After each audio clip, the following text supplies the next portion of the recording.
Oi, viajante da vida. Você tem filhos? Você tem a possibilidade de educar alguém? Você está se educando para viver esta vida? Na nossa próxima viagem, que serão 2 partes, uma agora, outra daqui a 15 dias, nós vamos aprender com os amigos espirituais e a doutrina espírita o que é educação do espírito. Do ser real que nós somos, não do corpo aparente que nós temos. Então, enquanto roda a vinheta, você já aproveita para se inscrever no nosso canal, deixar o seu joinha aí e o seu comentário, ele é muito importante para nós. Desde já, obrigado e boa viagem!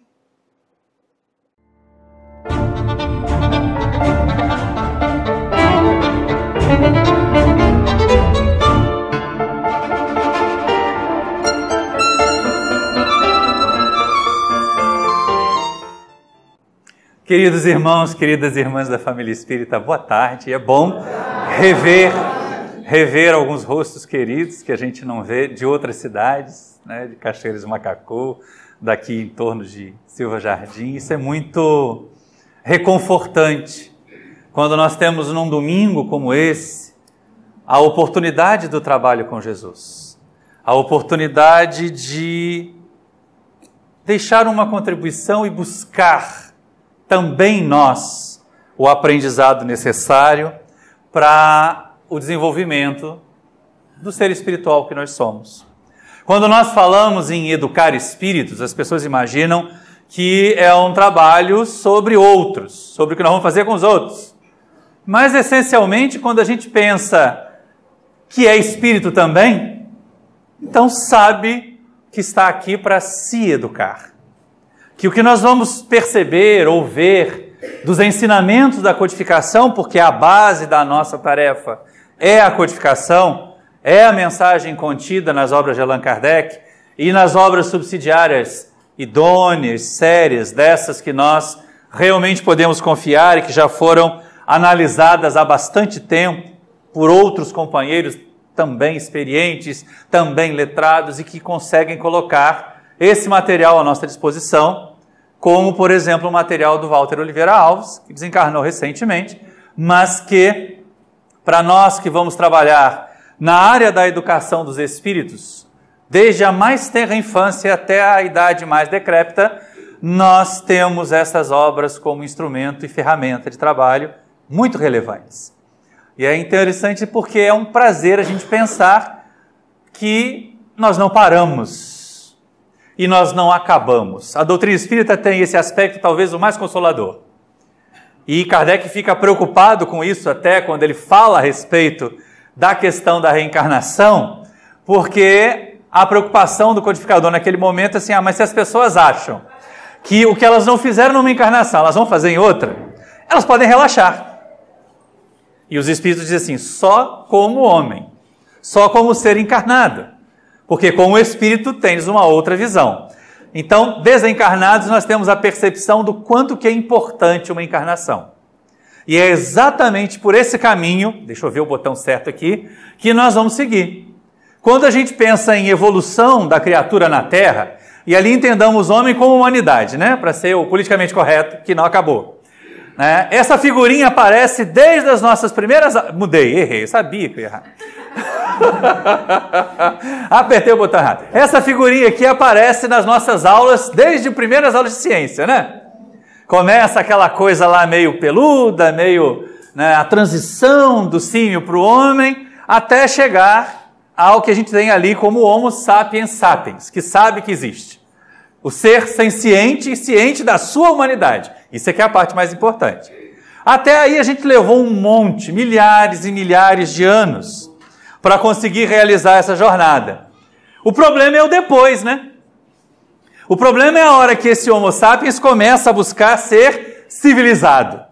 Começa a imaginar que ele já tem capacidade de transformar o ambiente.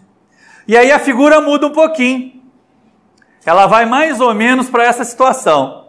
A gente começa lá, né, ainda encurvado, começa a aprender a andar ereto, e aí o que faz a tecnologia com a gente?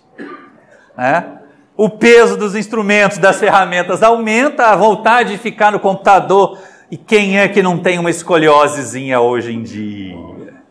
Quem é que não tem uma dorzinha de coluna hoje em dia? por causa da nossa falha de postura. Os nossos corpos foram feitos para trabalhar, foram feitos para se exercitar. E é interessante que a gente normalmente, eu estou falando com conhecimento de causa, né? A gente foge do exercício enquanto é novo. É jovem, aí fica até 2, 3 horas da manhã lá no WhatsApp, na internet, aí quando fica lá com seus 50, 60 anos, começa, a pressão está alta, vai para a esteira. E ó, o colesterol está alto, vai levantar ferro na academia. Aí a gente passa a fazer exercício obrigado, aí fica naquela coisa, tem que ir para a academia, como se fosse um castigo. Mas os nossos corpos foram feitos para isso, e não relaxemos. Não relaxemos também com relação à nossa alimentação. Porque olha só, pode piorar. Se a gente acha que o que está ali ó, é o pior que pode acontecer, não é. Se a gente errar a mão na alimentação, pode dar nisso. É verdade. Ô tristeza, né? Brigar com a balança também é desafio para muitos de nós. Também falo com conhecimento de causa, né? Mas é importante a gente saber que tem possibilidade de mudar, que dá para melhorar. E se dá para melhorar no corpo físico, que é transitório, dá para melhorar também como espírito. E aí quando se fala em evolução, o que as visões materialistas dizem? Nós vamos nascer, nós vamos viver, nós vamos morrer e acabou. Tem mais nada. O que vem depois? Nada. O que vem depois? Extinção completa. Já imaginaram isso? Quem quer se extinguir? Alguém levantaria a mão? Um mergulho no nada. Você pensa bem, o indivíduo passa a infância inteira, aquela coisa babenta, né, desdentada, careca, sofre. Aí começa a estudar, lá com 5, 6, 7 anos, vai passar pelo menos mais 20 anos estudando. Para quê? Se vai acabar. Depois que terminou os estudos, vai trabalhar mais uns 30 anos. Bom, um pouquinho mais agora, né? Porque dá o risco da gente receber o anúncio de que a aposentadoria saiu numa reunião mediúnica, quando a gente vier se comunicar. Né? Mas esse não vai ser o caso, a espiritualidade está nos ajudando. Vamos nós, né? Estão pensando o quê?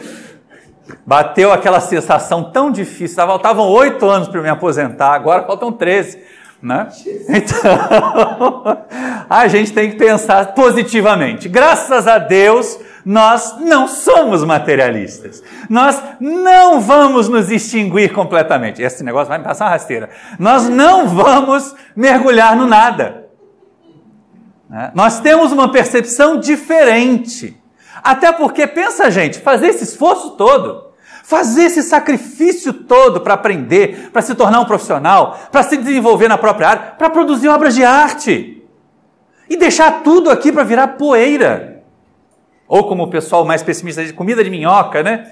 Não, esse não é o destino que a gente quer. Esse é um destininho miserável. O mergulho no nada, tá com nada, como dizem os mais novos. É um destino que a gente não quer de jeito nenhum. Tanto que eu posso estar lidando com materialistas. Se eu perguntar assim, você quer se extinguir? Você quer acabar? Quer parar de existir? Nunca, nem mesmo quem está deprimido e pensando em suicídio. Quem está pensando em suicídio está num momento de extrema aflição por causa das dificuldades que passa. Eles querem deixar de sofrer.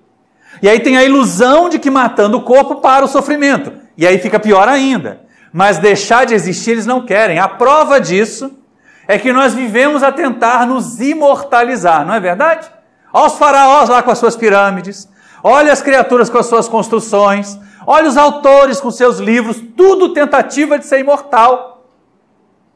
Olha nós, professores, com os nossos alunos, a gente imagina assim, fulano vai me carregar para o resto da vida, e eles nem sabem.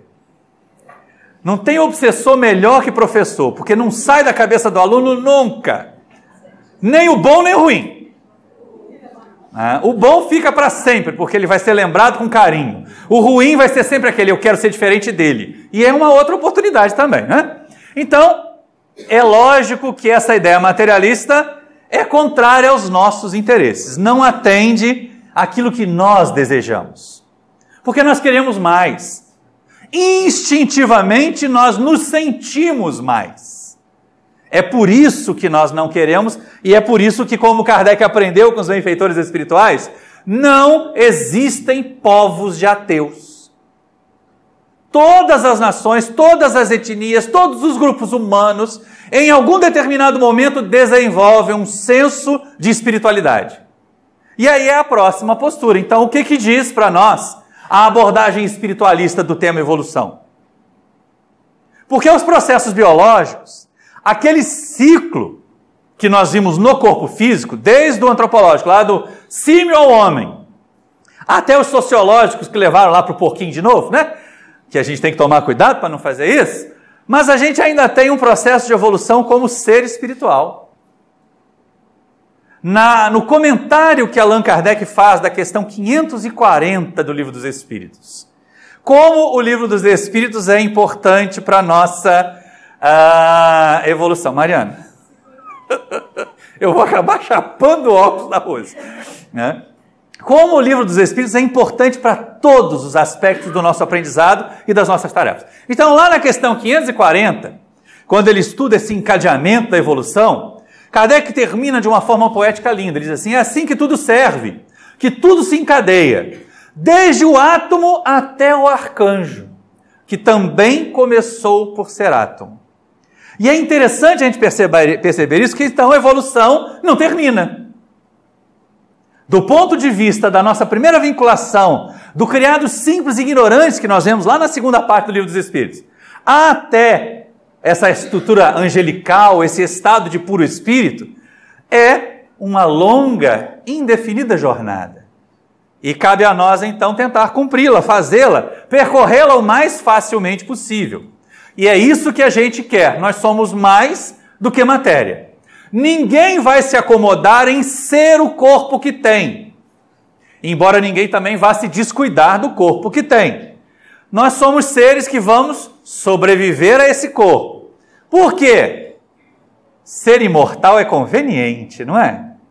Divaldo Franco conta uma história numa palestra dele, interessante. Ele foi fazer palestra em Paris, lá na Sorbonne, e aí, falando para uma turma de alunos da universidade, tinha uma senhora de 84 anos, que estava no primeiro período de filosofia. E aí, terminada a palestra, ele leva uma lição. Era mais jovem do que ela naquela época, e ele perguntou com estranheza: mas a senhora está fazendo filosofia, um curso de 6 anos, com 84 anos, já olhando para ela assim: você vai morrer antes, velho. Né? Só deve ter passado isso na cabeça. E ela disse: ué, mas nós não somos imortalistas? Na próxima encarnação já veio filósofa.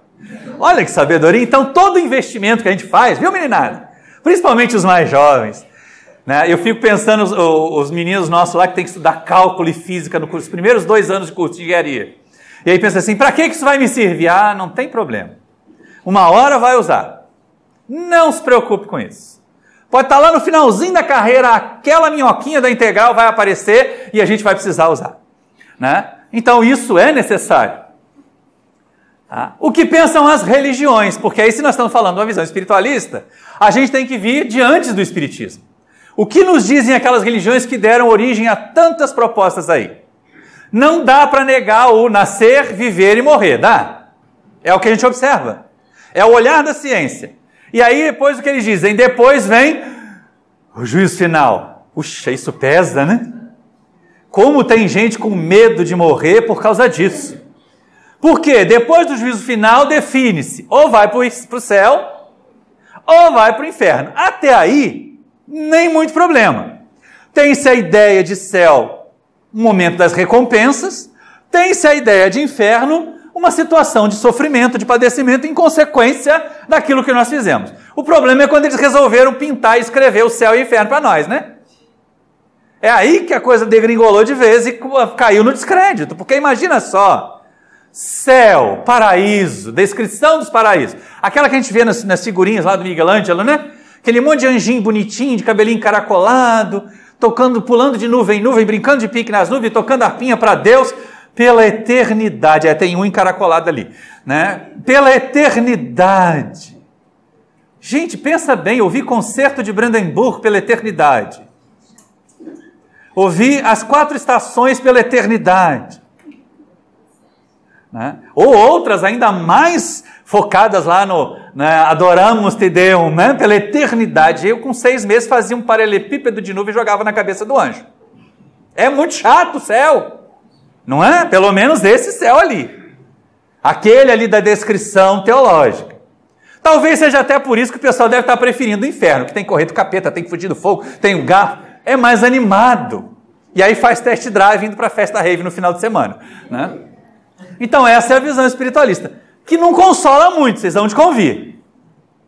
Vocês vão de convir que pensar em evoluir desta forma, para ter esse resultado, e ainda pode ter uns paradoxos. O paradoxo que Kardec coloca, talvez eu acho o mais convincente para não acreditar nisso. Imagine, diz ele, uma mãe que fez tudo de bom para os seus filhos, que foi uma criatura generosa, gentil, e ela morre e vai para o céu. Só que um dos filhos resolveu não atender o que ela ensinou, não fazer o que ela ensinou e vai para o inferno. Ela vai ser feliz? De duas uma. Ou ela vai estar no céu infeliz como se estivesse no inferno, ou ela vai ser feliz e aí mostrar que é muito egoísta, que é a criatura mais egoísta da criação, porque nenhum de nós que ame filhos, nós preferimos ter que eles sejam felizes do que nós. O verdadeiro sentido do compromisso, aquele que aparece lá na questão 582 do Livro dos Espíritos, é a missão da maternidade e da paternidade. E muitas vezes é a renúncia à nossa própria felicidade para que os outros sejam felizes, por amor. Muito semelhante ao que Jesus fez, ao decidir estar materialmente conosco há mais de 2000 anos. E aí Kardec nos apresenta a visão espírita. O espiritismo não vai negar o ciclo natural, né? Nascer, eu sabia, nascer... Calma, até o fim do seminário eu aprendo a usar esse negócio. Nascer, viver e morrer. O que vem depois é que é diferente. Depois vem um progredir sem cessar. Isso aparece no Dolmen de Allan Kardec, lá no cemitério Père Lachaise, em Paris, né, para onde os restos mortais deles foram transferidos depois. E aí a pergunta que Kardec faz assim, mas como? Aquilo que o Espírito não fez, isso é logo no comecinho da segunda parte do Livro dos Espíritos.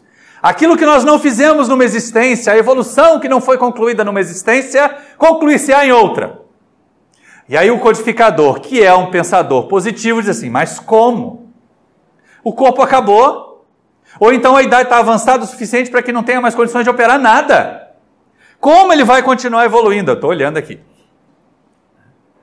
E aí a gente percebe no Livro dos Espíritos que a resposta para o progredir sem cessar,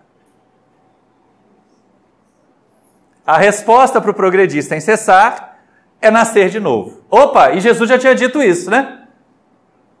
Ninguém verá o reino do céu se não nascer de novo, deixou Nicodemos confuso, deixou um monte de gente achando e buscando explicações materialistas para o nascer de novo, que não dava para se ressuscitar, porque o corpo já estava morto, já estava enterrado, já estava desfeito, estava faltando alguma coisa.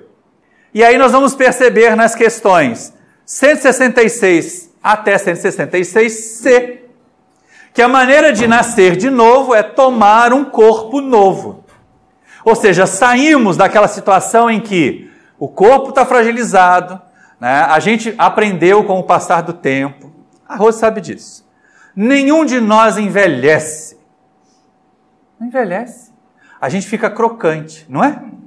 O cotovelo faz croque, o joelho faz creque, a gente fica, a coluna então faz croque, croque, croque, croque, croque, o tempo todo. Ninguém envelhece. Né? Mulher não envelhece nem no cabelo, fica loura. Né? Então, é verdade. Né? Essa é uma questão interessante, tomar um novo corpo, começar de novo, continuar o aprendizado de onde nós paramos. Olha como isso é sábio na lei divina. Então todo investimento agora pode ser resgatado depois. E aí a reencarnação aparece como lei divina neste processo de educar espíritos. Porque pensa bem, de novo a gente volta lá, inclusive aproveitando para citar o vídeo do Amigos da Luz de sábado passado, que era aquela entrevista com o diabo que eles fizeram lá, que foi muito bacana. E o argumento era exatamente esse, não existe diabo, não existe anjo. Porque se Deus fizesse seres à parte na criação, cadê a justiça disso? Não é? Ainda mais se um anjo pudesse cair e virar um diabo, olha só como é que ia ficar pior. Deus deixaria de ter sentido.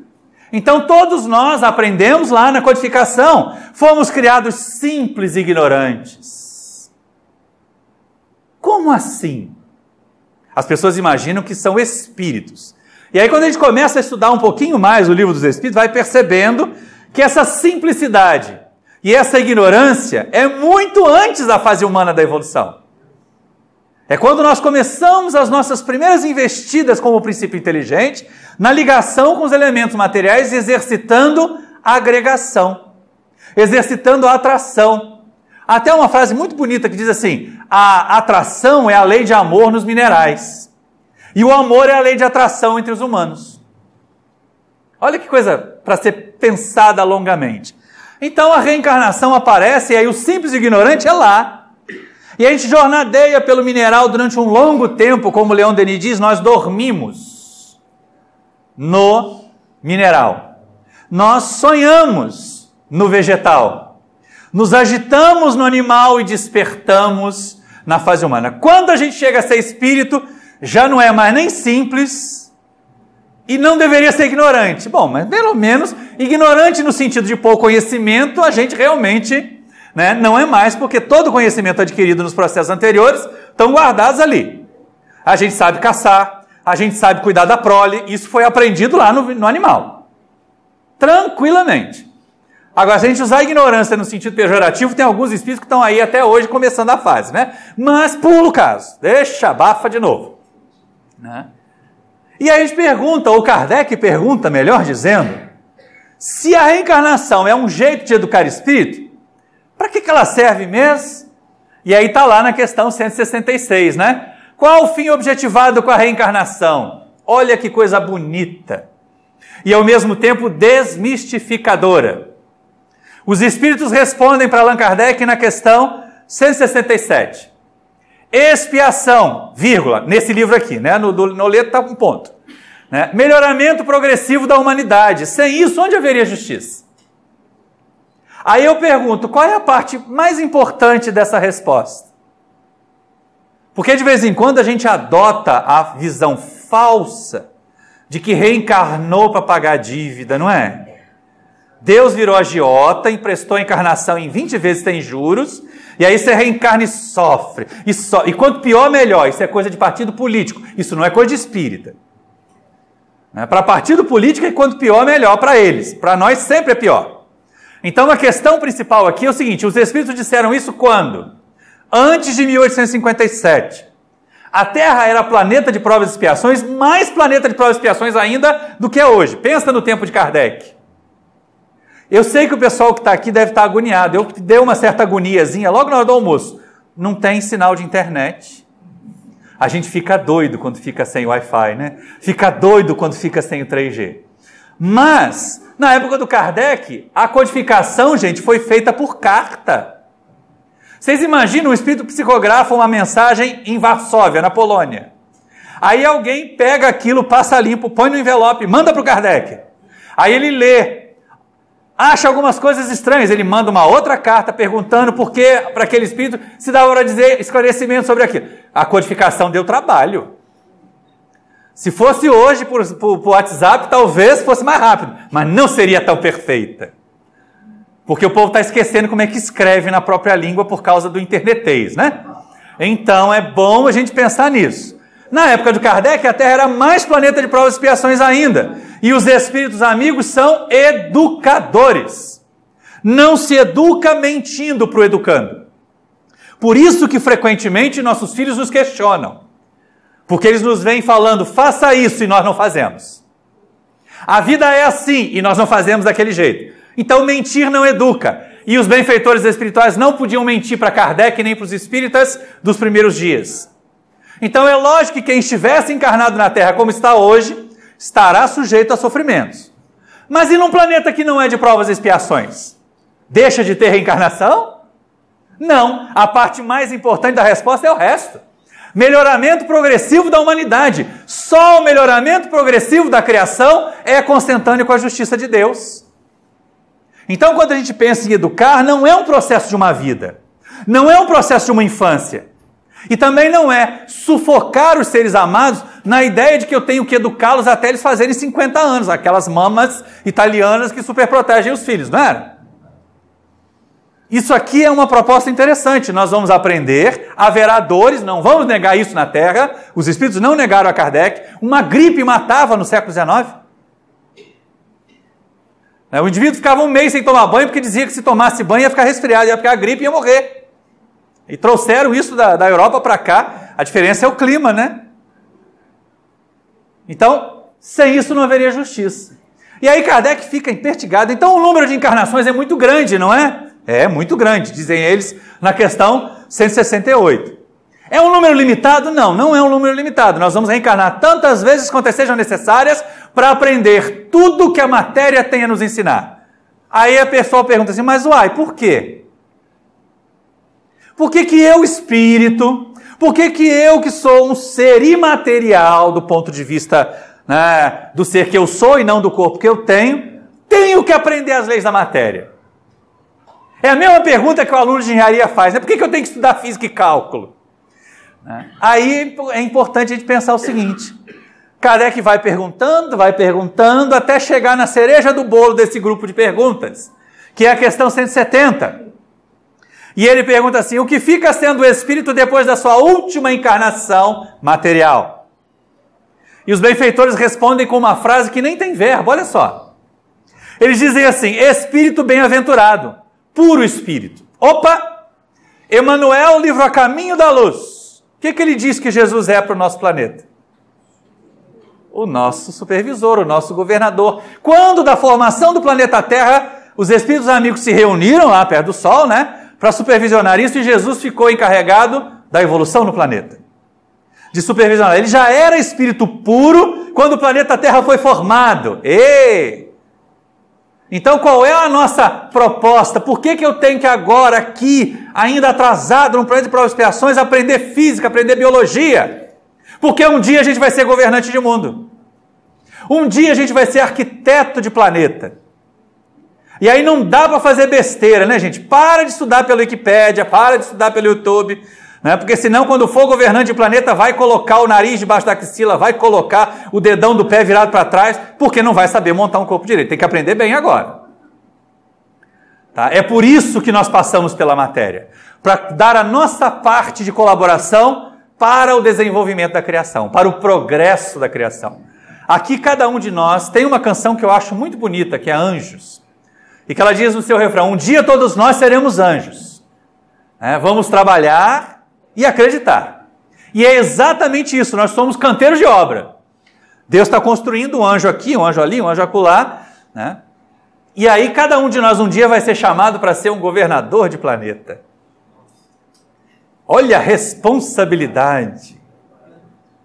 Então cuidado com o que a gente faz com os amiguinhos dos reinos inferiores, né? Porque provavelmente o cachorrinho e o gatinho, que agora estão na fase animal aqui, podem ser os humanos do nosso planeta. E a hora que a gente resolver descer para ensinar amor para eles, crucificam a gente. Pode ser sido assim também, né? Então é importante estar atento que nós não reencarnamos para pagar dívida. Nós reencarnamos para chegar à condição de espírito bem-aventurado, de espírito puro. E eu achei mais interessante ainda a ordem que os benfeitores responderam. Não é? Espírito bem-aventurado. O que é bem-aventurança mesmo? Alguém já imaginou Jesus, espírito puro, é Jesus, né? Acordar um dia de manhã na casa de Pedro e dizer, ai Pedro, hoje eu estou deprê, não vou sair para curar ninguém. Não, né? Bem-aventurado é feliz. Bem-aventurado é um estado de segurança íntima tão grande, que o entorno de nós pode estar desabando, nós temos certeza que estamos com Deus. Não rolou depressão com Jesus. Aquele momento lá do Getsemane, né, é para nossa reflexão. É para que nós percebêssemos a sua humanidade. Porque ele não tinha tendência suicida, né? Ele não foi para assim, ai Senhor, me mata logo. Não, passa de mim esse cálice, Pai. Mas não seja a minha vontade, mas a sua. E aí, exatamente em função disso, é que a gente pensa na reencarnação como educação para o espírito. Como as matrículas nas várias escolas, nas várias séries, que nós espíritos vamos fazer. É um mecanismo. Então hoje nós estamos encarnados no planeta Terra. Um dos princípios da doutrina espírita não é esse? Pluralidade de mundos habitados? Se nós vamos ao capítulo 3 do Evangelho segundo o Espiritismo, o que o Espírito Agostinho nos ensina? A escala dos mundos. E aí nós vamos perceber assim, e se eu juntar a escala dos mundos com a escala espírita que aparece no Livro dos Espíritos, né, eu começo a me situar. Dá um medinho, né? Para alguns dá um medão danado, porque a gente começa a pensar, ai meu Deus do céu, eu estou no centro há 30 anos, só vou tomar passe, beber água frutificada, não fiz nada ainda. E agora, para onde eu vou? Então, essa é uma questão importante. Nem para buscar lá aquele comecinho do nosso lar e pensar em bônus hora, né? Sentar na cadeira, tem gente que tem plaquinha de patrimônio, porque senta na mesma cadeira o tempo todo. Provavelmente aquela que está mais perto da fila do passe, né, André? Porque se chamar para o passe, ele já está ali logo na boca, para pegar as energias primeiras dos médios, para depois pega o médium gasto. Tem gente que pensa assim, né? Então, educação do espírito através da reencarnação. Vocês estão brincando, eu já vi gente furar a fila do passe em algumas casas. O negócio está sério na falta de educação do espírito. E é exatamente aí que começa, e aí a gente começa como, né? Nós não podemos pensar em educação do espírito como desencarnado. Por que nós estamos vinculados ao movimento espírita? Por que nós fazemos parte da obra do Cristo? Nós somos chamados a educar espírito enquanto estamos na Terra. Depois a gente vê o que fez. E aí tem uma proposta muito interessante, uma chamada muito bonita de Jesus no Evangelho de Marcos, capítulo 10, dos versículos 13 a 16, né? Que é exatamente o chamado para quê? Para as crianças, aos pequeninos, que a gente pensa só que são crianças, né? Mas somos nós. Kardec mesmo fala, Jesus não chamava a infância do corpo, incapaz de compreender os seus ensinos, mas chamava a infância da alma, para que nós, aprendendo com ele, nos desenvolvêssemos. E aí ele fala exatamente isso, né? E traziam-lhe crianças para que lhes tocasse, mas os discípulos repreendiam os que lhes traziam. E aí eu penso assim, puxa vida, o povo não aprende. Você quer ser evangelizador do centro? Eu não tenho vocação para domar criança. Não tem? Como é difícil conseguir evangelizador com vocação. É difícil, em toda a casa espírita. Não sei exatamente nesta casa, mas Mariana acabou de confirmar aqui a nossa regra, né? Então o pessoal não está nem percebendo, não leram o nosso lar de novo. Deixa eu fazer um parênteses aqui para reforçar ao lado da Mariana. Né? Quando a gente vai ler nosso lar, André Luiz conversa com Dona Laura, mãe do Lísias. É vero? E aí ele pergunta o que ela faz lá. Ela trabalha. Ela trabalha, né, numa área da colônia que acolhe espíritos que desencarnaram em fase infantil, e ali são cuidados, são tutelados, porque alguns não conseguem fazer a imediata volta à forma adulta. Ou porque vão reencarnar logo depois, por planejamento, ou porque realmente são atrasados e uma mudança muito abrupta os perturbaria, já que o processo reencarnatório é perturbador. O esquecimento do passado e um monte de outras características que nós observamos em função de tomar um novo corpo, de não saber utilizar todos os recursos desse corpo. E aí ela fala com ele, conta do seu trabalho, fala da importância e ainda dá uma dica para nós, gente. Dona Laura diz para André Luiz, aqueles de nós que trabalhamos com crianças aqui no mundo espiritual, ganhamos bônus hora em dobro. Vai lá, Mariana, nem que seja pelo cachê, gente, vamos trabalhar na evangelização? Tá ok? Então vamos lá, voltando aqui a Jesus. Jesus, porém, vendo isso, indignou-se e lhes disse, deixai vir a mim as crianças, né? E não as impeçais, porque das tais é o reino de Deus. Em verdade eu vos digo que qualquer que não receber o reino de Deus como criança, de maneira nenhuma entrará nele. E tomando-as em seus braços, impondo-lhes as mãos, as abençoou. Remeto todo mundo à discussão que Allan Kardec faz no Evangelho sobre este assunto. É magnífica. Não é a infância. E a gente observa que na tradução que eu consegui, o texto diz como criança, e não, né, sendo uma criança. Porque de vez em quando o pessoal diz, então eu tenho que me infantilizar. Criança não precisa ter conhecimento, criança não. O que Kardec chama atenção e o que Jesus chama atenção é da pureza, da inocência das crianças. mesmo um espírito atrasado, perverso, naquela estrutura jovem, naquele corpinho ainda bastante tenro, sem as memórias do passado, tem um aspecto de inocência, quase de angelitude. Não é à toa que para nós os nossos joelhinhos, todos eles, porque todo recém-nascido tem cara de joelho, né? Mas o joelho da gente sempre é mais bonito que o dos outros. Vai lá ver no berçário como é que fica o povo. Não é verdade? E a gente acha assim, ai, mas é lindo, é meu anjinho. Aí não sabe que está recebendo um serial killer para educar, né? A gente não sabe. O povo que fica querendo inventar essa história, ai, eu quero saber qual é a aura do meu filho para saber o que eu faço com ele. Não faz nada. Eduque. Qualquer que seja o espírito, se veio para nós é para ser educado por nós. O que a gente precisa, isso é uma questão que eu faço sempre chamado, né? A gente tem que fazer, vamos lá, o pessoal que está tirando carteira nova agora, porque eu já tirei, tem mais de 30 anos da era diferente. Tem 30 horas de aula teórica, né? Mais 30 horas de aula prática e mais o simulador. Para tirar carteira e dirigir carro. Ninguém tem que tirar carteira de pai e mãe. Esse aqui é o problema. Né? Então é importante a gente estar ligado que é tarefa, é missão e começa ali, pelo menos enquanto nós estamos na Terra. E começa quando? Na fecundação. Já dá para conversar com o filhote na barriga da mãe.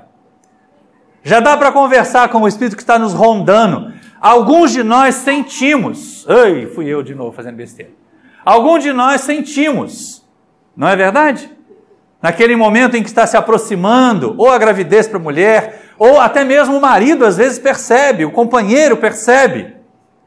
Tem um espírito rondando na nossa casa. Eu estou tendo sonhos com o espírito que está se colocando, se apresentando como uma criança, que está dizendo que vai ser meu filho. Às vezes eles avisam. Então já começa a evangelização a partir dali. Já começa a educação do espírito a partir dali. Porque é isso que é importante. E aí aparece para nós então a proposta de Leopoldo Machado. Isso foi na década de 1930. Ele fez uma brochurinha assim e mandou para a FEB. O Espiritismo é obra de educação. Porque até então, o que muitas pessoas acham? O Espiritismo é reunião mediúnica. É juntar um monte de gente para fazer espírito baixar. Não, não é. Não?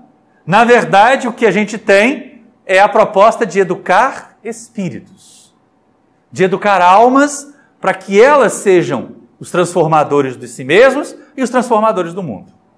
E aí, enquanto nós estamos nos educando, não vamos imaginar que o nosso processo está concluído. Da mesma maneira como um professor que para de estudar depois da formatura, logo fica obsoleto, que um médico que para de estudar depois da formatura, logo fica obsoleto, o espírito que para de estudar, o companheiro da evangelização, o médium que para de estudar, o palestrante que para de estudar, logo fica obsoleto. Então a nossa tarefa, o nosso compromisso em espiritismo, em primeiro lugar é estudar, é nos educarmos. E aí neste processo, na nossa educação, como livros vivos, nós vamos ter instrumentos, ferramentas para educar os outros. Espero que essas questões apareçam. E aí para Kardec era mesmo, né? Quem conhece, a gente pensa assim, mas por que o espiritismo não foi para as mãos de um sacerdote, a codificação? Por que a codificação não foi para as mãos de um engenheiro? Olha só, toda a parte científica da doutrina seria mais facilmente compreendida. Por que a codificação do espiritismo não foi parar nas mãos de um médico? A parte biológica, a interação do corpo, ficaria mais bem compreendida, de um físico. Não, foi parar na mão de um educador. De um educador preparado em Yverdon por Heinrich Pestalozzi, o educador do século XIX. Por quê? A visão da educação ela é muito mais abrangente. É utilizar a informação, o conhecimento para fomentar todas as áreas. Sem contar que a formação que Allan Kardec teve no Instituto de Yverdon foi muito ampla. Se não fosse aquele livro que os Zeus Van Tuyl e Francisco Thyssen publicaram já há mais de 30 anos, tem muita gente que até hoje acha que Kardec foi médico, e não foi. Kardec é um pedagogo. O professor Rivail era um pedagogo, Kardec era o codificador do espiritismo. E aí aparece então a proposta. Olha só, a educação para Allan Kardec é o remédio contra o egoísmo. Na questão 917 do Livro dos Espíritos. É o comentário de Allan Kardec após perguntar aos benfeitores espirituais se seria possível vencer o egoísmo. Bom, para quem tem mais ou menos as referências na mente, a questão 913 do Livro dos Espíritos é aquela que coloca o egoísmo como uma chaga radical, como o mal mais grave que o espírito enfrenta na Terra. Não é? E aí Kardec começa, mas então não tem jeito, porque parece que reforça, a sociedade, a civilização reforçam o egoísmo. A gente vê um smartphone novo, já fica doido para ter, não quer saber se vai fazer dívida, não quer saber às vezes se vai faltar para outra coisa, quer ter aquilo. Isso é egoísmo. Você imagina quando nós estamos vivendo em família, está lá um pedaço de bolo na geladeira. E aí chega um dos irmãos e come o bolo inteiro, sem pensar nos outros. Não é? Por isso que tem aquelas criaturas, educadores sábios, principalmente para educar os filhos. Tem uma história que assim, a mãe ficava preocupada que os filhos demonstravam egoísmo. Quando tinham que dividir, quando tinham que partir alguma coisa, cada um queria ficar com o maior pedaço. Aí ela passou a levar inteiro. E falou o seguinte, vocês vão dividir. Alternadamente. Aí eles começaram a rir. Oba! Mas tem o seguinte, aquele que cortar vai ser o segundo a escolher. Gente, só faltava a régua para medir, para ficar no meio certinho. Porque você pensa bem, se ele desviasse um tiquinho para cá e cortasse um pedaço maior, o irmão pegava um pedaço maior antes dele. Assim se fez justiça, assim se fez educação. Então o egoísmo é uma chaga mesmo. É um problema grave mesmo para nós. E aí o que Kardec coloca é o seguinte, isso é um comentário de Kardec, depois da resposta dos Espíritos. Poderá ser longa a cura, porque numerosas são as causas, mas não é impossível. Então vencer o nosso egoísmo não é impossível. É por isso que duas palavrinhas começam a ganhar destaque no movimento espírita. A primeira delas é a abnegação mesmo. Mas a abnegação pode ser mal interpretada. A abnegação pode parecer aquela coisa do assim, eu vou então renunciar a mim para favorecer o outro. E aí eu é que vou ficar com vontade de comer o bolo. Não. A abnegação não é isso. Mas a alteridade dá para nós essa percepção de se colocar no lugar do outro, tentar ter empatia com o outro sem abrir mão de nós. Então vamos trabalhar a alteridade, vamos trabalhar a abnegação. E aí o Kardec continua, né? Contudo, ela só se obterá se o mal for atacado em sua raiz, isto é, pela educação. E ainda completa, não por esta educação que tende a fazer homens instruídos, mas pela que tende a fazer homens de bem. É a educação moral, é a educação da alma, é a educação do espírito. Não é ilustração, não é erudição, não é academia. Eu confesso para vocês, gente, eu tenho arrepio no perispírito. Quando eu vejo um cartaz anunciando palestra, alguma coisa, diz assim, fulano de tal, doutor nisso, mestre naquilo. Assim, uai, mas espera aí. Chico Xavier tinha a 4ª série primária. Divaldo Franco tem curso de datilografia. O trabalho deles não é importante? Tem que ter um DR na frente do nome agora? Desde quando?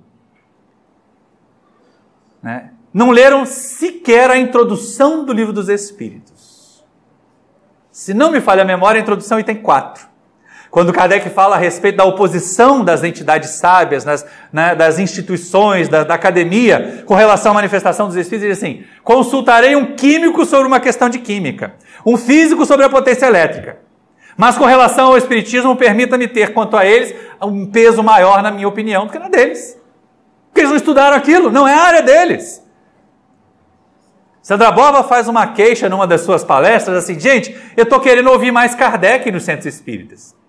Porque tem palestra sobre neurociência, tem palestra sobre psicanálise, tem palestra sobre psicologia, mas sobre doutrina espírita está faltando. Por causa dos DR na frente dos nomes. Né? Então é algo interessante, não é a educação que faz criaturas instruídas, mas a que faz criaturas de bem. É a que educa para a vida, é a que educa para viver em sociedade, é a que educa para combater o egoísmo e desenvolver a abnegação e a alteridade. E aí a gente começa a perceber uma sociedade melhorar. Quando começam a aparecer essa história do pouca farinha, meu pirão primeiro, o negócio fica ruim. E aí Kardec ainda prossegue, Kardec falando ainda, hein, gente? A educação convenientemente entendida constitui a chave do progresso moral. Daí a educação do Espírito ser um tema permanente nas nossas tarefas. Na casa espírita, a educação do Espírito deveria ser a tarefa mais urgente de todas. Ah, mas eu vim aqui no centro porque eu queria trabalhar na reunião mediúnica. Primeiro você tem que passar pelas reuniões de estudos. Educação da mediunidade para trabalhar mediunicamente. Preparação de trabalhadores pelo conhecimento para trabalhar no serviço assistencial. Foi o que nós falamos hoje de manhã lá em Itaboraí. E aí eu não vou me repetir aqui. Até porque a palestra já está lá no nosso canal do YouTube. Quem quiser pode consultar, né, e virar um viajante da vida, como a gente costuma saudar os amigos lá naquele canal. Quando se conhecer a arte de manejar os caracteres, como se conhece a de manejar as inteligências, conseguir-se-á corrigi-los, do mesmo modo que se aprumam plantas novas. Vovó dizia assim, é de pequenino que se torce o pepino. Né? Ou seja, é na hora do vício pequeno que você corrige para evitar vícios grandes. E a gente começa a pensar assim, voltando até a palestra de hoje de manhã, porque os companheiros que estavam lá estão aqui também, cadê? Tá lá, né? A turminha do Caminho da Luz. A evangelização começa a ganhar importância nessa história, né? O trabalho de educar, as reuniões de estudos começam a ganhar relevância dentro desse aspecto que Kardec coloca, dentro do que é apresentado pela própria codificação. Não é à toa que Emmanuel também referencia que o melhor que nós podemos fazer pelo Espiritismo, o maior bem que nós podemos fazer pela doutrina espírita é a sua divulgação. Só que a gente tem que ter o cuidado para que não seja uma divulgação só do alto das tribunas, mas que seja uma divulgação da nossa própria vivência, que nós sejamos livros, vivos, para as pessoas lerem em nós o Espiritismo que nós estamos vivenciando. Essa é a parte mais importante, esse é o bom resultado da educação do Espírito. Então, o que é a educação de espíritos em Espiritismo? O que é fazer? Vamos montar cursos? Universidade Espírita? Tem. Pior que tem curso de teologia espírita lá no Paraná. É um equívoco. É um equívoco, porque Espiritismo não tem teologia. Então não dá para dizer que tem uma teologia espírita, né? Muitas pessoas dizem, então nós vamos implementar a pedagogia espírita. E quem não é espírita não vai poder ser educado por ela? Foi moda. Na década passada foi moda. Todo mundo falava de pedagogia espírita para cá, para cá. Mas Kardec não se preocupou se o espírito era espírita para ser educado.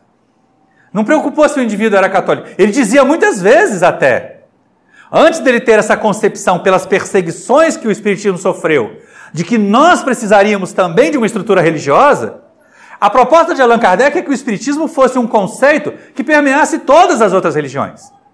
Então o indivíduo continuaria sendo católico com os princípios espíritas, protestante com os princípios espíritas, porque eles permeiam todas as áreas do conhecimento.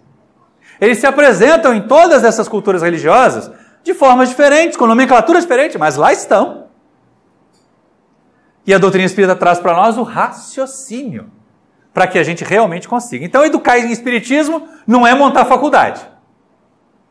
Agora, as nossas casas espíritas, embora não devam ser universidades de espiritismo, não ter o grupo de elite, esse grupo aqui é o grupo especial que estuda a doutrina em profundidade, faz pesquisa. Calma lá, pesquisa é com pesquisadores. Porque de vez em quando a gente resolve se meter onde não deve, tá uma complicação danada.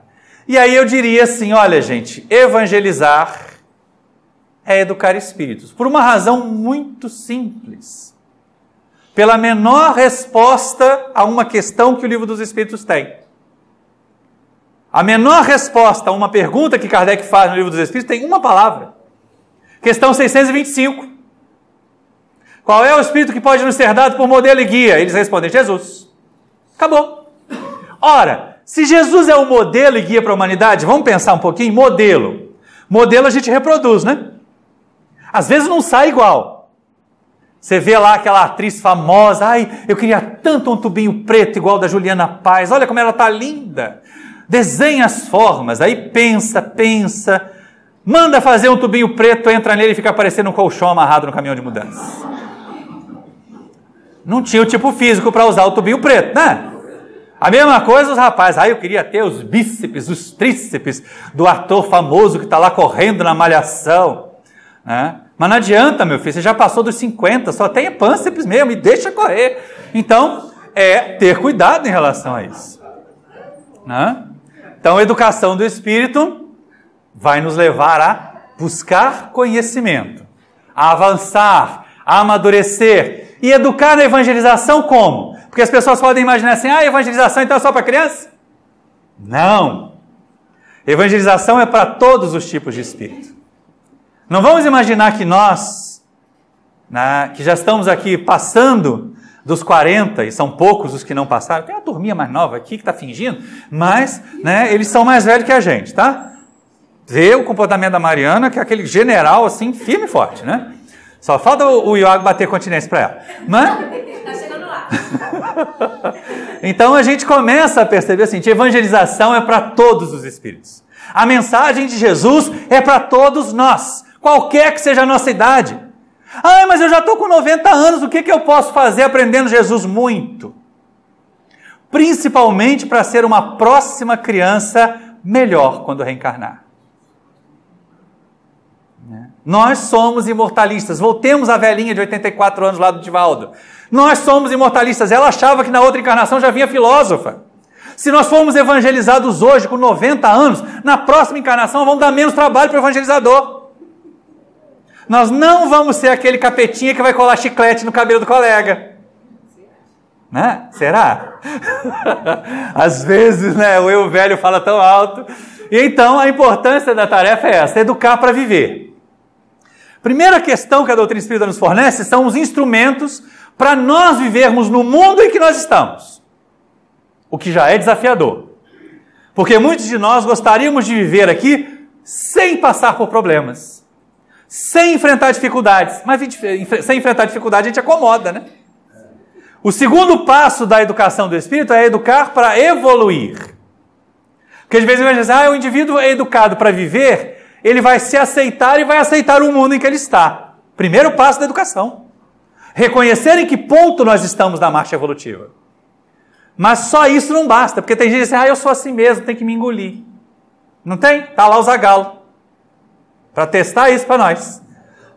E aí a proposta da doutrina espírita, nós vamos educar para que você também queira evoluir. Para que você dê ouvidos ao seu impulso natural de crescer. Todos nós temos um impulso natural para o progresso. Ninguém, por mais preguiçoso que seja, daqueles que ficam balançando no coqueiro com entre duas palmeiras lá em Itamaracá, e aí vira de repente para a namorada e diz assim, minha freta, nós temos soro antiofídico aí. Aí ela diz assim, não, porque uma cobra lhe mordeu, não vem uma ali, ela vai me morder. Não sai correndo. Né? Então, é educar para evoluir, para deixar a condição em que nós estamos e assumir uma condição melhor. Perceber que todos nós temos um impulso natural para o progresso. Capítulo 8, terceira parte do Livro dos Espíritos. Progresso é uma lei.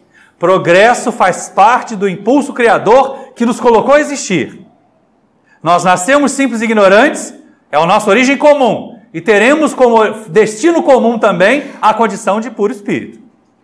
Ninguém vai ficar eternamente parado. Quando Kardec pergunta aos benfeitores espirituais, dar-se-á, tradução do português lá do Guion Ribeiro da década de 40, dar-se-á que o espírito se sinta confortável, feliz na condição que está e não queira mais evoluir, diz assim, pode por um tempo. Aí a gente pensa, e não é que é verdade? Pode por um tempo. O mais preguiçoso que seja a criatura na Terra, quando ela vê os colegas evoluindo, quando ela vê as pessoas em torno dela mudando de posição, ela também se sente movida a mudar. Pode virar um queixoso, um reclamão, dizer, eu não fui feliz, eu não tive condições. Na verdade, não fez o que devia. E ainda mais, não só educar para nós sairmos da nossa condição de atraso e irmos para a condição de evolução, mas que neste processo nós vamos educar para transformar o planeta, para transformar a sociedade. E aí a responsabilidade de nós, pais, educadores espíritas, é imensa. Nós precisamos abrir os olhos, ter atenção a esse momento que nós vivemos. É um momento difícil. E não nos iludamos. quando nós confrontamos os valores da doutrina espírita com as coisas que são ditas e faladas e apresentadas em alguns meios, em algumas redes sociais, é hora de abrir os olhos. Epa, eu acho que eu estou seguindo, né, a criatura errada. Eu acho que não é esse o caminho. Né? Porque se Jesus veio ensinar para nós a paz, o amor, é um contrassenso que cristãos pensem em violência para resolver problemas de violência. Não é? Então aí somos chamados a ser transformadores. Mas transformadores dos outros? Vamos fazer uma revolução? Não, nós não vamos fazer revolução. Nós vamos fazer reforma. Ah, mas reforma dá trabalho. Dá, principalmente essa, que é a reforma íntima. Porque se eu for melhor, se o André for melhor, se a Mariana for melhor, o Iago, a Rosa, olha como é que a sociedade melhora. Olha quantos capetinhos a gente vai estar tirando da sociedade, né? Então é importante a gente fazer a reforma íntima. Cada um é responsável por si. O máximo que nós podemos fazer é estimular os outros com o nosso progresso. Mas nós não podemos impor o progresso aos demais. E aí é lógico que vem a evangelização como não apenas aulinha, né? Dói ouvir isso. Ah, hoje eu vou dar aulinha. Não desmerece. Eu acho tão engraçado isso. Acho que o Humberto ali, a gente lembra dessa história, né? O indivíduo quer fazer um palestrão.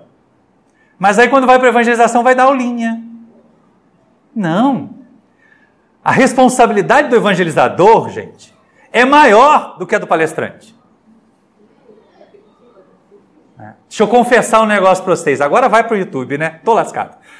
Eu gasto mais ou menos, seminário não, seminário eu gasto um tempo maior. Mas para fazer a palestra que eu fiz hoje de manhã, eu gasto mais ou menos umas 2 horas para preparar um estudo daquele tipo. E eu gasto 3 semanas para preparar uma aula de evangelização para o 3º ciclo do Paulo de Tarso. Porque eu me imponho pesquisar, eu me imponho conhecer aquele público. E eu fico pensando assim, mas espera aí, aquele ali é mais endiabradinho, ele não vai querer fazer essa dinâmica, deixa eu buscar outra. Tá? Por quê? Porque eu estou lançando sementes que eu sei que nessa mesma encarnação já vão dar frutos. E aí quando a gente fala para adultos, é o solo que fica responsável. Lá a gente tem que ter a responsabilidade de ser semeador e de ser cultivador. Aqui me basta ser semeador. Quando cada um de nós voltar para casa, cada um de vocês vai escolher o que fazer daquilo que eu falei. E a minha responsabilidade se encerra aqui às 5 horas da tarde. Mas com as crianças, não. Meus meninos do 3º ciclo, de vez em quando, 2, 3 meses depois, me pegam na cantina do centro assim, Matinho, você não falou isso na aulinha, não era desse jeito. E aí eu penso assim, gente, mas eles estavam conversando de jogo. Como é que eles prestaram atenção no que eu estava falando? E eles estavam. Né? Criança tem 8 ouvidos, 10 olhos, né? E por isso mesmo as mãos trabalham como se tivessem cada uma delas 10 dedos. Usar manete de videogame para os meus filhos, nem pensar. Eles devem ter 7, 8 dedos, porque eu não sei como é que consegue usar tanto botão. Nada. Então o povinho da geração videogame, da geração alfa, beta, já está por aí. Então não é só aula de religião, né? Porque aquilo é chato. Aí eu vou usar, não tem jeito, eu vou usar a historinha que eu falei hoje de manhã. O meu trauma da infância eram as aulas de evangelização. Não tinha data show, não tinha internet, não tinha... Eram as apostilas da FEB em preto e branco da década de 70. Lembra, Elzinha? Né? E aí, em preto e branco, começo de período, 3 revelações. Moisés, Jesus e o Espiritismo. Aí ela mostrava a figura do Moisés. Aquela coisa branca sentada numa pedra, toda retorcida assim. Aquilo era assustador. E todo ano estava lá o Moisés semi-leproso para começar as 3 revelações. É muito chato. Então, nada de aulinha de evangelização. Cada um de nós vai preparar aulas de evangelização. Com responsabilidade. Ah, então é o centro que vai cuidar da educação. Não é, não. Calma que a gente vai chegar lá. Porque os maiores e os mais importantes evangelizadores das crianças não são os evangelizadores do centro espírita, sem querer desmerecer vocês. E aí usar na evangelização tanto histórias, aquilo que tem base científica de pesquisa do passado, como histórias, alegorias, para ilustrar aquilo que as crianças, né, precisam aprender, tanto da religião, quanto da humanidade, quanto de atualidade. Religião é só um ponto de partida, é a conexão para nós fazermos o link entre a vida na Terra, o comportamento moral, né, as inter-relações. Jesus não veio ensinar só a vida espiritual, não. Ele veio ensinar a gente a se relacionar aqui. Amar o próximo como a si mesmo. O que é isso? Não é uma regra de convivência social? Fazer os outros o que gostaríamos que os outros nos fizessem. Gente, isso não é uma regra de convivência social? Ainda bem que Jesus fez há 2000 anos. Senão ele voltaria a ser perseguido hoje. Né? E aí a gente começa a perceber. Essas questões são relevantes. Utilizar a história na hora certa. Aproveitando, no livro Fome de Quê, o Marcelo Teixeira convidou 25 escritores para cada um falar sobre a sua fome. E a Kate Lúcia Portela, lá de Nova Iguaçu, falou sobre fome de arte. Ela é evangelizadora, contadora de histórias. O capítulo é apaixonante. A gente tem vontade de fazer um curso com ela para poder aprender a evangelizar daquele jeito. Ainda mais que o que ela coloca lá nas redes sociais do seu dia a dia. Então, é apaixonante ser um evangelizador apaixonado pelo trabalho que faz. Vale a pena. Porque recompensa boa, ela vai chegar, demora algumas vezes. Pode parecer que não deu certo. Nossa, meu filho foi evangelizado no centro desde que era bebê, e agora entrou na adolescência, está rebelde, está isso, está aquilo outro. Nós vamos chegar lá. Né? Mas as sementes ali estão, e uma hora elas vão germinar. Vale a pena investir. Agora, não fiquemos apenas nessa questão do foco religioso. É assim, o mundo espiritual é assado, contar a historinha de nosso lar. Tudo tem que ser contextualizado. Tudo tem que fazer parte do dia a dia do evangelizando. Nós vamos ver isso até mais adiante. E aí é nessa hora que aparecem alguns tópicos interessantes para a gente pensar, bom, peraí, como é que eu vou evangelizar? Eu vou buscar lá numa história de Moisés, principalmente nas posturas draconianas de Moisés, uma referência para trabalhar o amor de Jesus. Eu não vou ficar simplesmente dizendo o que ele mandou fazer. Senão a gente volta ao fundamentalismo religioso. E aí nós vamos trabalhar valores morais e sociais dentro das nossas aulas de evangelização. Nós vamos trabalhar valores ecológicos. Né? No dia 26 de janeiro, eu fiz um seminário em Santos Dumont, Minas Gerais. Ali do ladinho, pertinho, de Brumadinho. E aí a questão que nós colocamos lá é o seguinte, olha só, gente, qual seria o tema da aula de evangelização de amanhã? Para aquelas crianças que passaram o fim de semana inteiro ouvindo sobre o crime que aconteceu ambiental lá. O termo verdadeiro é esse. Não é acidente, não é tragédia. É crime, crime ambiental. Crime que levou à perda de vidas. Assim que a gente precisa tratar, porque senão a gente não evita mais isso. E aí, lógico que seria o quê? O cuidado com o ambiente. Então, as aulas precisam ser contextualizadas. Nós vamos trazer a moral de Jesus para o dia a dia. E não fazer a criança achar que Jesus está só na igreja. Que Jesus está só no centro. Que ela só precisa se preocupar com a espiritualidade quando ela estiver no centro espírita. Parece carioca no metrô. Vocês já repararam isso? Gente, como o metrô do Rio de Janeiro educa. Ninguém cospe no chão, ninguém joga papel no chão. Né? Agora, saiu do metrô, a gente já começa a escrachar de novo. Então, essa é uma questão interessante. Tem criança que chega no centro espírita, pronto. Ai, meu guia espiritual está aqui tomando conta. Aí fica quietinho. Saiu do centro, apronta. Está equivocada essa evangelização. Está fazendo crer que só tem espiritualidade no centro. Quando, na verdade, dizia Paulo de Tarso, nós estamos cercados por uma grande nuvem de testemunhas. E isso é muito relevante para nós. Desenvolver o senso crítico, isso apavora. Mas eu vou ensinar a criança a me questionar? Eu vou ensinar o meu filho a me questionar? Dói, mas é verdade, tem que fazer. Eles não são cópias de nós. Eles não são robôs, eles são espíritos. São espíritos que nós vamos ver mais adiante, podem ser mais maduros, mais antigos do que nós. Então, todo educador tem medo dessa parte, principalmente os mais inseguros, os menos preparados. O que está muito bem preparado, ele não tem preocupação com o porquê. Mas por que não é assim? Meu filho mais velho gostava muito de assistir Castelo Rá-Tim-Bum. O programa bom e educativo aquele da TV Cultura.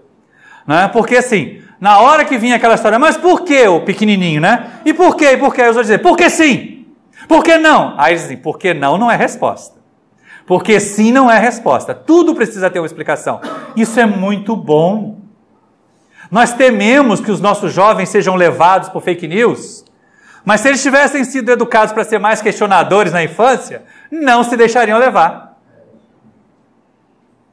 Nós tememos que os nossos jovens sejam assediados por pedófilos, mas se eles forem chamados a questionar desde o começo, isso teria muito minimizado.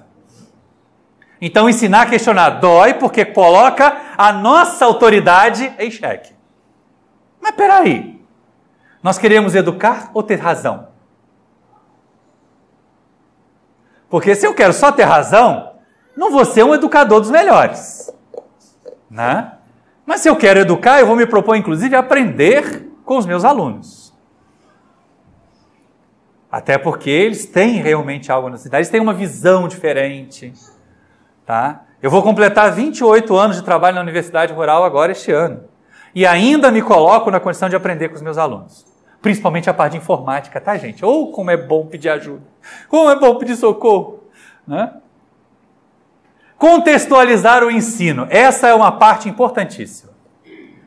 Tá? Isso Paulo Freire também falava, né? Não adianta você chegar no Nordeste e falar, vovô viu a uva. Aí o outro diz assim, eu não vi. Ninguém tinha visto. Na época que Paulo Freire escreveu isso, ninguém tinha visto. Agora estão lá as uvas de Pernambuco, né? Para mostrar para a gente que no Nordeste também é capaz de produzir tudo o que quiser. Desde que tenha vontade de realizar e trabalhar. Então, contextualizar. Tem uma história interessante, eu até vou antecipar essa história. Uma querida companheira nossa, que durante muito tempo militou no Lar de Tereza, ali em Ipanema, né, e agora está radicada numa cidade da Zona da Mata Mineira. E ela conta que certa vez o Lar de Tereza tinha um trabalho de evangelização em Austin, na Baixada Fluminense, numa comunidade praticamente. Né? Como isso tem mais de 30 anos, não tem o teor ou a conotação que a comunidade tem hoje, tá, gente? Mas era um ambiente menos provido de recursos do que Ipanema. E aí ela foi convidada a preparar uma aula de evangelização para levar para lá. Preparou uma aula bonitinha, com amor, com tudo colorido, ia falar sobre amor. Entraram numa Kombi, tá? Na época era Kombi. Entraram numa Kombi e foram de Ipanema para Austin. Quando chega lá no local, ela começou a estranhar as crianças. Né? Não era aquele monte de gente tudo bonitinho, cheirando a perfuminho, não. Chegava o pessoal descabelado, sem chinelo, a roupinha meio suja. Até que o tiro de misericórdia foi chegar um menino e falar, tia, você sabia que para chegar aqui hoje eu tive que pular um defunto? Aí ela falou assim, como é que eu ia dar uma aula de amor para uma criança que pulou um defunto para chegar na aula de evangelização?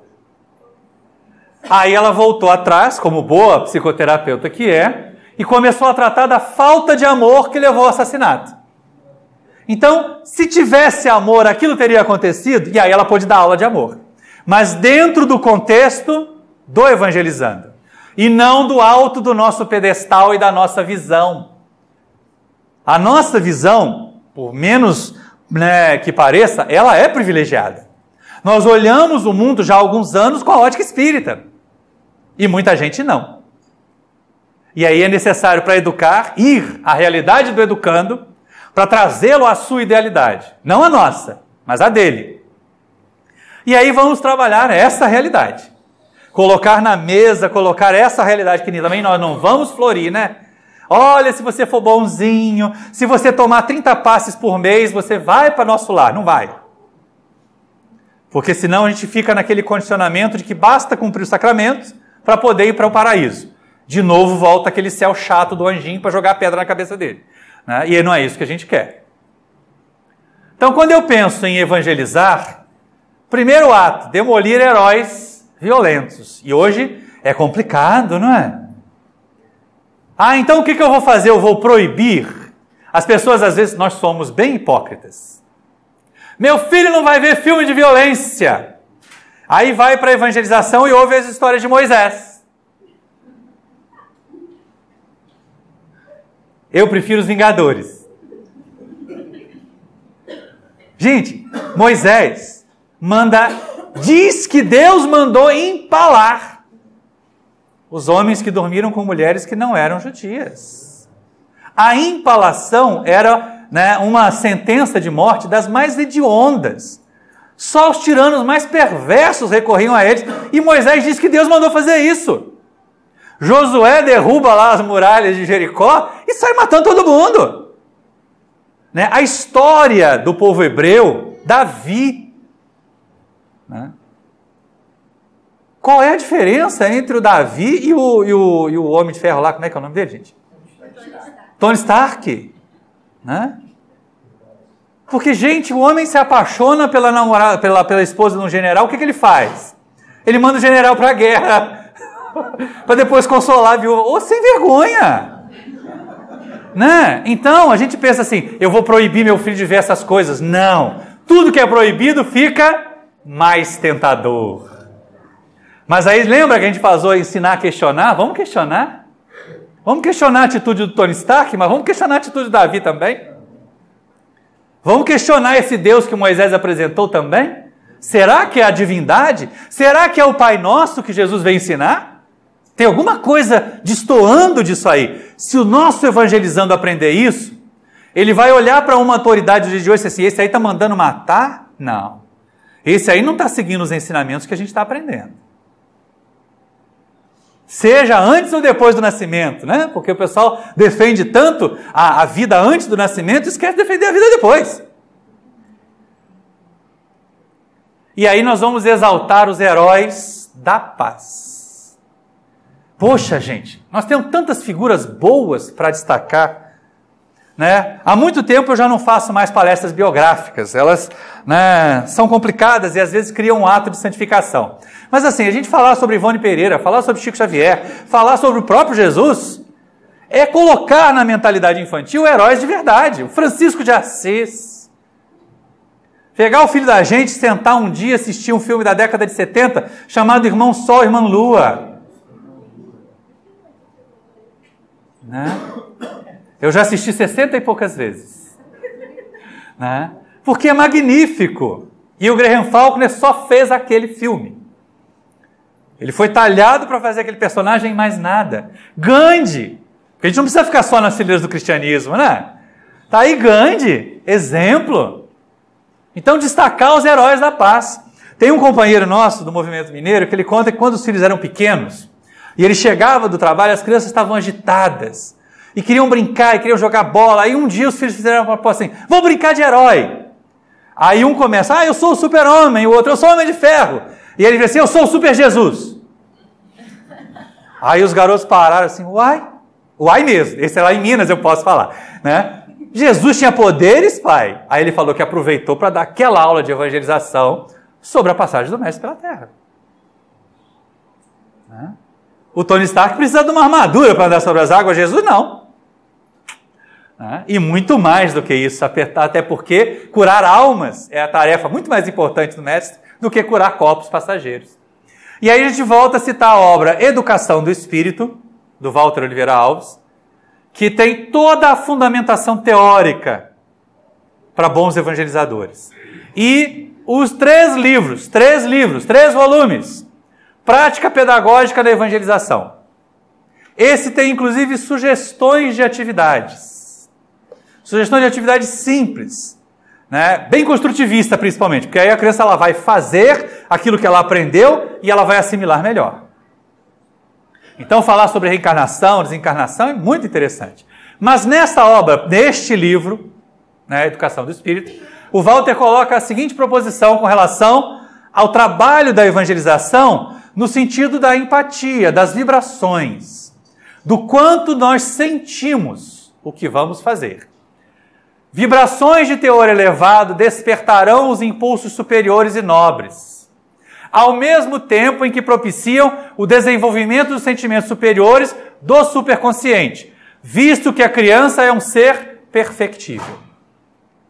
Ou seja, o que as redes sociais estão fazendo? Tóxicas, envenenando, trazendo mensagens chulas. O que nós vamos fazer? Proibir, desligar o Wi-Fi em casa? Não. Eles vão ver na casa do colega. O que a gente vai fazer é acrescentar uma dose do lado bom da coisa. É contrapor à força negativa o nosso conhecimento e a nossa força positiva. Vibrações boas, vibrações amorosas. E aí a gente já começa naquela história da aula de evangelização como ela precisa ser. Porque de vez em quando a gente imagina, o evangelizador bom é aquele evangelizador que não levanta a voz, que trata todo mundo de anjinho e as crianças sobem na cabeça dele, pisam umas nas outras. Não, o evangelizador bom, ele vai ter o nível de autoridade que a turma precisa. O que ele não vai chegar numa hora e caraca, todo mundo, senão vai todo mundo para o umbral. Isso aí ele já dançou, já perdeu o controle da turma. Fica quieto, senão vai para o umbral. Já não ouviram isso? Eu já ouvi. Eu falei, gente, esse aí está obsidiado. Esse tem que tomar uma surra de gato morto até o gato miar. Por que falar um negócio desse para as crianças? E tem. Então, essa é a parte interessante. E aí vai além, olha só. Ainda no livro Educação do Espírito. No entanto, vibrações de teor inferior poderão acordar prematuramente impulsos do mesmo teor, propiciando o surgimento de sentimentos inferiores, com os quais o espírito guarda afinidade, ou que cultivou no passado, e que se encontram adormecidos em seu inconsciente. Isso explica porque algumas pessoas que estão expostas a jogos de videogame violentos não se tornam violentas. E alguns se tornam. O problema não está no jogo. O problema está no indivíduo. Mas o jogo pode despertar. E aí é aquela questão. Puxa vida, então, o que eu faço? A gente precisa trabalhar aquilo. Tudo que é proibido vai ficar mais gostoso. E ainda vai ser feito sem a nossa supervisão. Tá? Agora a gente pode questionar, puxa vida, mas você precisa mesmo, meu filho, pegar uma metralhadora e sair atirando em todo mundo? Olha quanto sangue na tela. Mas não tem problema, a gente aperta o reset e começa. Mas na vida real não é assim, é? Toda criança já caiu, já ralou o joelho. Poxa, meu filho, você levou quantos dias para sarar o joelho ralado? Durou uma semana. Pois é, imagina se fosse um tiro. E aí aquele jogo vai ficando menos interessante. Exemplo de queda, de fracasso de pai de primeira viagem, né? No segundo a gente consegue consertar os erros do primeiro. Por isso que é bom não parar no primeiro, tá, gente? Mas, primeiro filho a gente acha que é de vidro. Segundo a gente tem certeza que é de borracha. Né? Terceiro é de aço inox. Né? Então, Maurício Júnior estava lá com seus 6, 7 anos, e aí eu e a Silvia assim, olha, nada de desenho de violência, nada de filme que induza a violência. Cavaleiro do Zodíaco, nem pensar. Foi a primeira proibição que a gente fez. Aí passou um tempo, já estava maiorzinho, aí a gente recebeu como hóspede um menino que veio da cidade do meu pai, lá no Espírito Santo, e de repente ele resolveu ver, estava passando de novo, a reapresentação da representação. Aí ele falou assim, esse filme aí eu veio na casa do Mateus. Eu falei assim, ele não veio aqui em casa, veio na casa do outro. Dancei, né? Falei assim, meu filho? Então a partir de agora o papai vai assistir com você de tarde. Ô, penitência. Viu, meu filho? Você sabe que é penitência. Eu já falei isso para ele. Né? Mas chegou o meu dia. Estavam lá os personagens numa daquelas lutas bem sangrentas. Quem viu esse anime sabe. É uma sangueira desgraçada. Né? Até que o outro vira assim, eu odeio você porque você matou minha mãe. Aí eu falei assim, filho, e se o Mateus fizesse isso com você? Aí ele parou assim, pai, não ia ser bom não, né? Falei, tá vendo então? Olha a diferença daquilo que a gente aprende no centro, daquilo que a gente aprende nos encontros. Aí aos pouquinhos ele foi percebendo e aí foi desanimando de ver. Demorou ainda uns 6 meses, mas acabou parando de ver. Desencantou. Quando a gente começa... 6 meses é pouco. Tem espírito que é tão endurecido que você vai gastar uma vida inteira para fazer desanimar do lado negativo dele, uai. Mas 6 meses é um bom resultado. Né? Então é uma questão para a gente fazer. Questionar. E não proibir. Mas questionar mesmo. O que você acha disso? E está pronto para ouvir. Dói ter que ouvir. Porque de vez em quando eles têm uns argumentos. Alguns são diplomatas reencarnados, gente. Ou então são camelôs reencarnados. Que vende até gelo seco para esquimó, né? Porque como tem habilidade para argumentar essa turminha mais nova? É difícil. Né?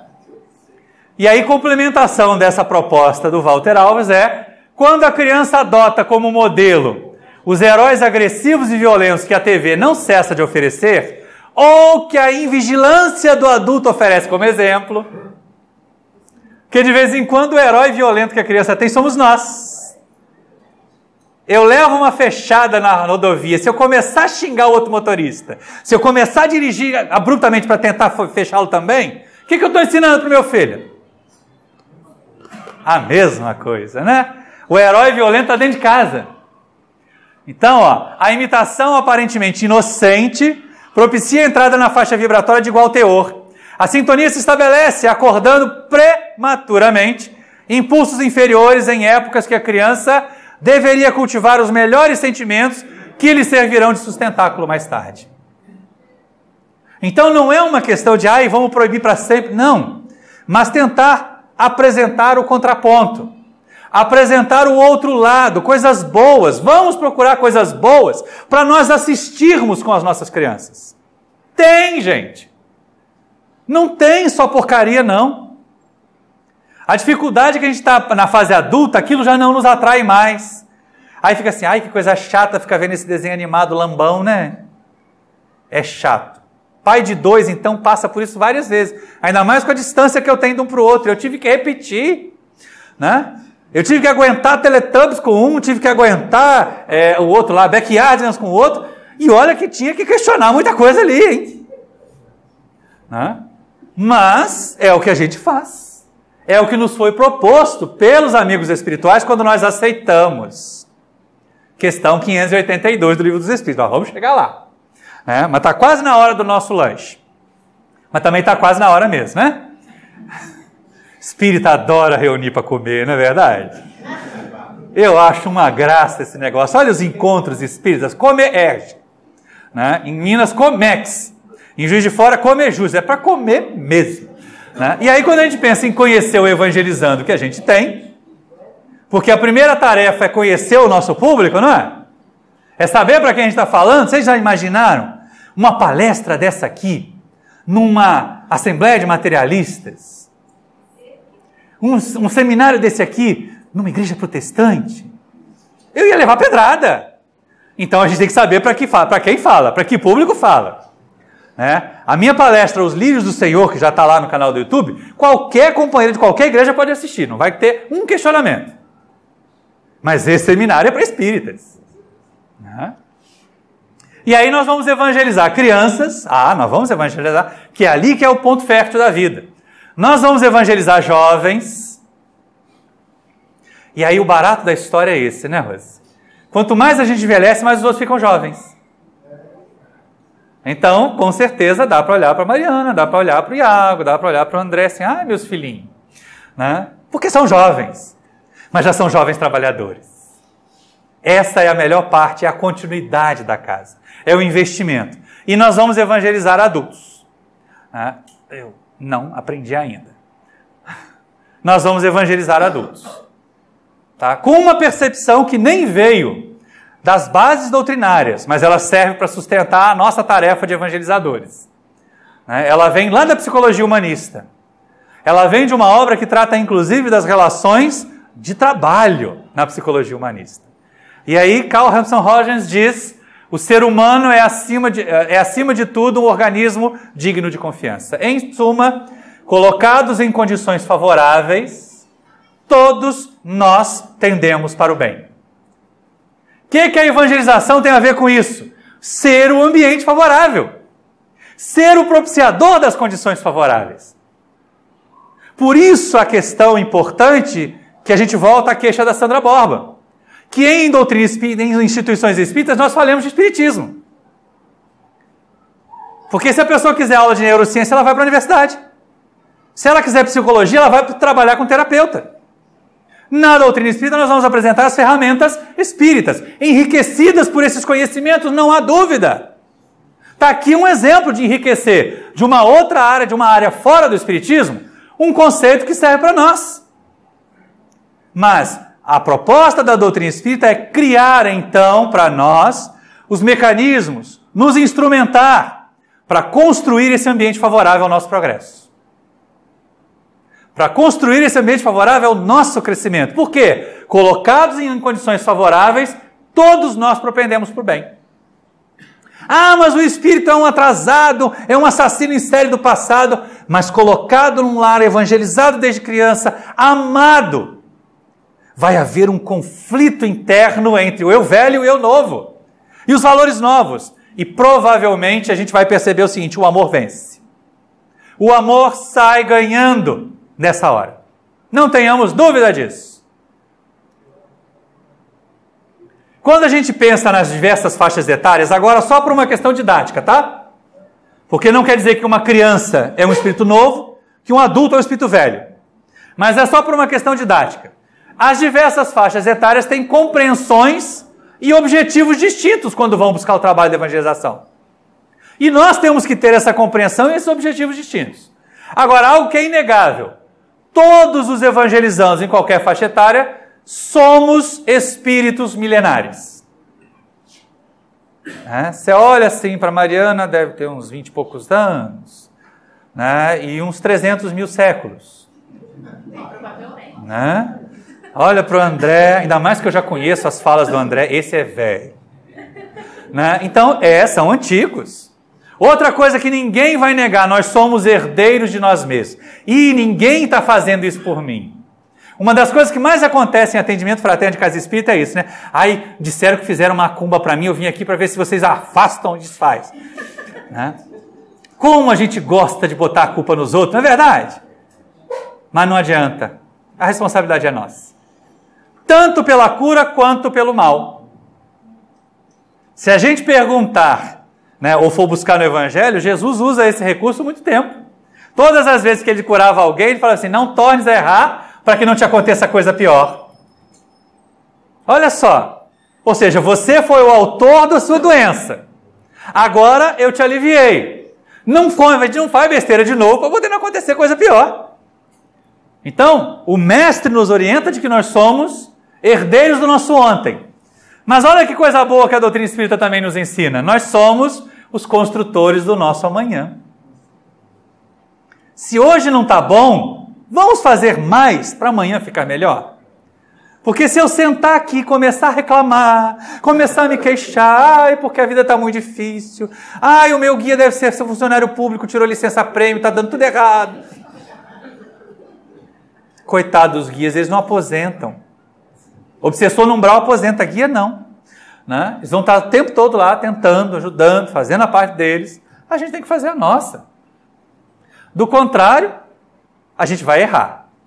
Principalmente se mudar de objetivo. Aí eu quero que todo mundo seja bonzinho, calminho. Aquelas crianças agitadas, às vezes, são as mais dinâmicas, são as mais criativas. Né? O que a gente precisa é canalizar essa agitação, essa energia, para o lado construtivo. E aí, quando a gente pensa na infância, é a nossa fase ótima, né? Está entorpecido ontem, o passado foi esquecido. Como é fácil de evangelizar nessa época, principalmente primeiro ciclo. Maternal e primeiro ciclo são fáceis de evangelizar. Né? O tio e a tia são heróis, são encantadores, tem uma diferença de idade grande, então é fácil. Quando a gente entra na juventude, as coisas já ficam interessantes, porque tem que ter mais tato. Primeiro que começa a despertar o espírito, o conflito entre o ontem e o hoje aparece. Né? E outra, a gente tem os apelos da sociedade. Ou o que eu chamo algumas vezes de síndrome da pós-mocidade, né? Até mais ou menos os 17, 18 anos, os pais arrastam o filho para o centro. Depois entra para a faculdade e some. Aí volta com 25, 26 obsidiado. Né? Ou para trazer os nossos netos para ser evangelizados. Tem que tomar cuidado com isso. Né? E ter aquele discurso firme com os filhos. Papai cuidou bem de filhinho, não vai cuidar de netinho, tá bom? E aí começam os conflitos de autoridade. Os evangelizadores às vezes são contestados, são questionados. E é bom que seja, né? Principalmente pelos jovens estudiosos. Ser questionado por alguém que quer que seja diferente do que deve ser, vai acabar saindo perdendo a discussão, né? Porque de vez em quando a gente tem isso. Tem que lidar com pessoas, mas é tão difícil que seja assim no espiritismo, não podia ser de outro jeito, não. Aí eu falo assim, entra na fila, pede uma audiência com Deus e fala com ele para trocar. Porque por enquanto o que a gente entende da lei divina é isso. E com relação à fase adulta, muitas vezes o pessoal, no adulto não tem nada mais que fazer. Não, tem muito a ser feito. Muito. Agora, eles vão lidar, e nós vamos lidar com ideias cristalizadas. Eu já sei isso. Isso aí eu aprendi lá no meu centro há 30 anos. Hoje de manhã eu tive a oportunidade de falar a respeito da mediunidade, né? Eu recebo o Espírito assim há 30 anos, né? Tá só 160, só 130 atrasado, porque Kardec no Livro dos Médiuns diz que é diferente. Aquela história para receber Espírito tem que chacoalhar bastante, né? 3 fungadas para o Espírito entrar, 2 tossidas para o Espírito sair. Isso é falta de educação mediúnica. E aí a resistência a aprender, porque de vez em quando a gente se entrega, né? Isso é difícil demais para mim. A minha mãe é um desastre no WhatsApp, no smartphone, mas não larga as redes sociais, porque ela aprendeu, né? Deixa eu entrar vírus, para daquelas figurinhas, né, que a gente acaba, né, não conseguindo abrir, ou então de vez em quando vem aqueles links perniciosos, aí começa, eu não sei como é que isso se instalou. É verdade, acontece. Eu não sei como é que se instalou no meu telefone, não sei. Ela vai ver isso na internet e vai reclamar comigo, né? Mas é verdade, gente. A gente tem mais dificuldade para aprender. Mas quando faz uma forcinha, quando presta mais atenção, consegue. Consegue, até porque, olha só, deixa eu dar uma dica. Quanto mais palavra cruzada a gente fizer, nós, da faixa dos 50 para cima, quanto mais palavra cruzada a gente fizer, quanto mais livros de papel a gente pegar para ler, né, mais distante a gente vai ficar do alemão. Alzheimer, nem pensar. Porque a gente vai pôr os neurônios para trabalhar. É neurônio preguiçoso que desencadeia esse tipo de degeneração. Se já tem a inclinação, se já tem a genética que pode possibilitar isso, vamos pelo menos fazer a nossa parte. Não acontece assim com quem é diabético? Quem tem a herança genética da diabetes, se começar a atacar, né, sorvete aqui, pudim de leite condensado lá, daqui a pouco não tem jeito.